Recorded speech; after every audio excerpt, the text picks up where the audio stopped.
Amazon recently announced Kindle Unlimited, giving users access to over 600,000 ebooks and thousands of audiobooks, but at a price, $9.99 a month. Yeah, I mean, let's talk about this with the tech expert Shelly Palmer, who is here to tell us a little bit more about this.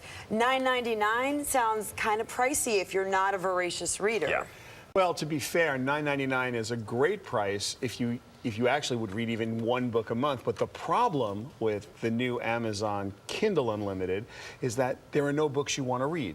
So if you're looking for the New York Times bestsellers, if you're looking for something that's brand new or just out, they're not on this service. What you've got is 600,000 books that are kind of in the mix. There are books that if you're a voracious reader, as you say, you might want to read.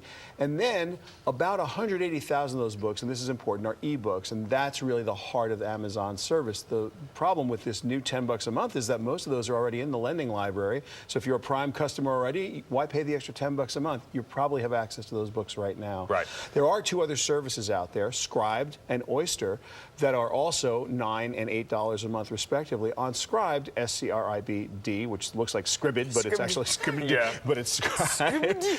There you will see some of the books. If you remember famously, just a few weeks ago, there was kind of a big row between Hachette and Amazon. Right. And they were yelling at each other about pricing. Amazon wants to make it $10 for an ebook. And Hachette's saying, hey, that's not going to happen. Our authors get $19 or $29 for a hardcover. Yeah. And the cost isn't in the printing, although I can't believe that personally. The cost is in the quality of the author. So all the authors sort of banded together. Stephen King got out there and started to say, hey, we don't want to make a deal direct. And Amazon went behind the publishers' backs and said, we'll pay the authors directly and we'll pay up to 40%, which is a lot more than, let's say, the big publishers are paying them. But so far that's unresolved, which leaves a huge runway for Apple to come in right now with iBooks. They just bought a company called Booklamp, which does recommendation on natural language so that you can sort of type in the kind of book you want to read and it'll just understand which books to suggest to you. So Apple's coming on strong with the iBook library, and they're going to come after Amazon, and we got to see if the big five publishers are going to resolve their issues with Amazon. Back to Kindle Unlimited quickly, though. I have a Kindle, actually.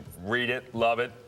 But as you point out, and Juliet points out, most ebooks are $9, $10, $11, maybe $12. So you got to really read more than one a month to make the. And like you said, without all the from the big five publishers available. Here's the deal. It's the summer. We should be promoting reading. If you like to read a lot, this is great. You're 100% right. There are a lot of $2.99 ebooks, right? There's a whole group of really small ebooks. In fact, I'm writing one right now in the $2.99 price point.